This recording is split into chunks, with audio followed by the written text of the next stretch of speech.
which has been little visited by science. And we have a world-class team composed of geologists, oceanographers, marine biologists, ecologists, fishery scientists, and we aim to look at every facet of this incredible area. And a particular focus has been the corals here in the northern Red Sea are particularly resilient to change. There's a lot of temperature stress in the area, but the reefs here are better than many that we find elsewhere in the world. We seek to uncover why they have this inbuilt resilience, what makes them so healthy. Healthy coral reef communities support the ocean and the health of the world in many ways. For the ocean, perhaps a quarter of marine species spend part of their life on the coral reef. From this mission, the Red Sea, we can learn a lot of things about saving coral reefs. It will help us get closer to the 30 by 30 goals and to the goals of conservation in the next decades because of the new learning that we'll get from the science. And we can look at the ecology of these systems, see which areas are doing best, and then uncover the reasons for their success. And then we can take those learnings and apply them broadly throughout the world when we start to think about marine protected areas. The first reef-building corals appear about 400 million years ago, and they survive all of these incredible mass extinctions. We lose the dinosaurs and all sorts of other organisms, but the reefs survive. But the paradox is they're incredibly sensitive now, and we're losing, and we call this the coral reef crisis. And if we carry on at this rate, within the next decades, they're going to be completely gone, and that's no exaggeration. If you can leave the reefs alone, they still die with hot summers, but they recover much quicker. They have this built-in resilience. And if we can give reefs space, I think there's a meaningful chance that they will live and fight on. But you just can't add that direct human pressure on top of the global pressures of climate change. And there's a hope that by coming here to Saudi Arabia, that it provides a scientific backing for the aspirations of the Kingdom of Saudi Arabia to become a leader in marine conservation.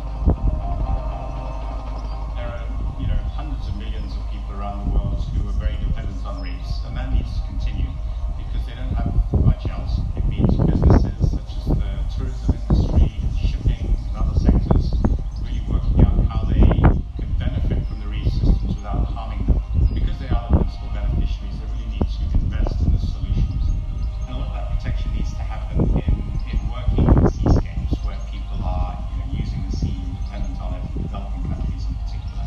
And the leaders need to support that process in the 100 other countries that have coral reefs in their waters as well, and to help them work with them to achieve that. Reefs really emphasize what we're doing to the planet. They're the first major ecosystem to collapse. We have to set really large portions of the ocean aside as protected areas, and where they're really protected areas where there's very little human influence, then I have some hope. But we've got to do it quickly because that window for change is closing very quickly.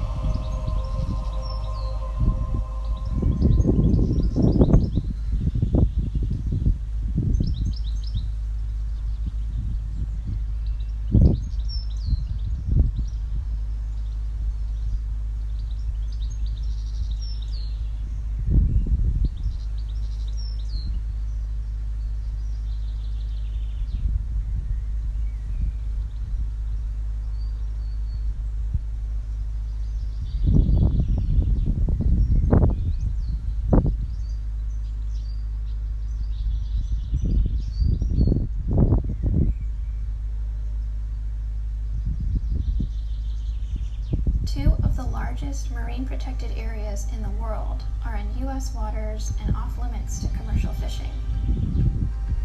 These marine monuments face claims that they create a burden to and risk the livelihoods of commercial fishers.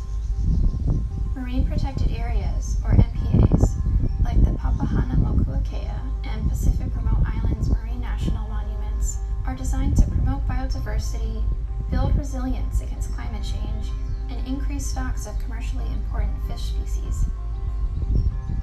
No-take zone MPAs do not allow commercial fishing within their boundaries, yet protecting these special places can benefit both fishers and the environment. The spillover effect of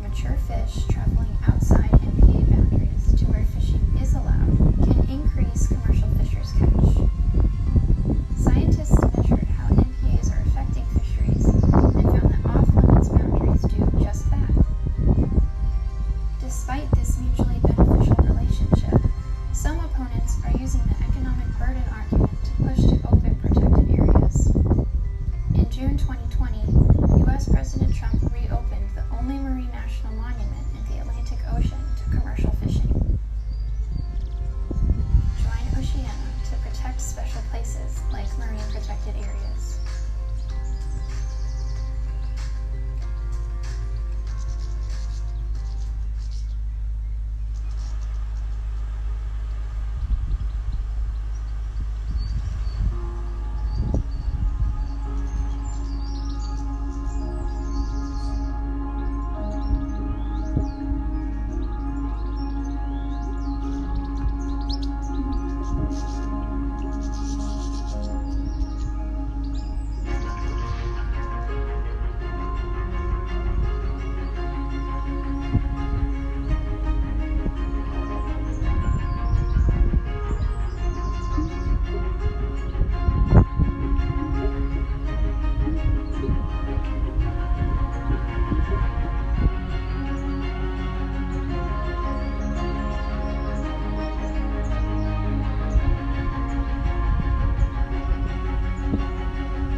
mums come out for 50 days to try and feed a dead pup. We've lost 60% of our colonies in the last 20 years. Unless we do something very rapidly, we are going to see really serious consequences in the next 10 to 20 years. You can make everything out of it that is now produced by oil. It can solve the world's problems. Can store carbon like 35 times more than our rainforest. We've got the know-how and we shouldn't be building stuff in the sea if it's not going to benefit the sea life as well.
Did you know that over 70% of Earth's surface is ocean?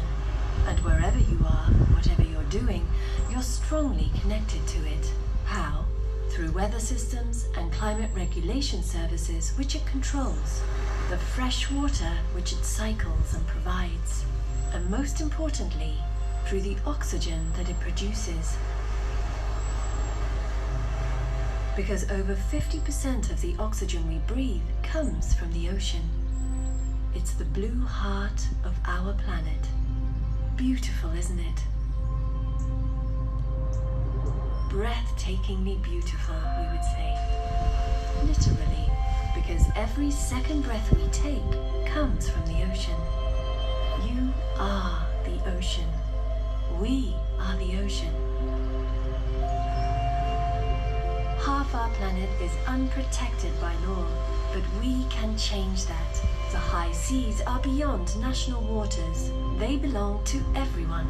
If we consider the value of the high seas to all life on Earth, there's only one way to go. We need an international treaty that protects the biodiversity of the high seas beyond national jurisdiction, and so increase our ability to safeguard the ocean and everything that it has done for us. We've only got one ocean and one planet, and we need one treaty. Please help us to ensure that countries support the development of a strong, legally binding treaty. Follow us on social media and show your support with the hashtag #OneOceanOnePlanet. Because we need the ocean for every second breath we take.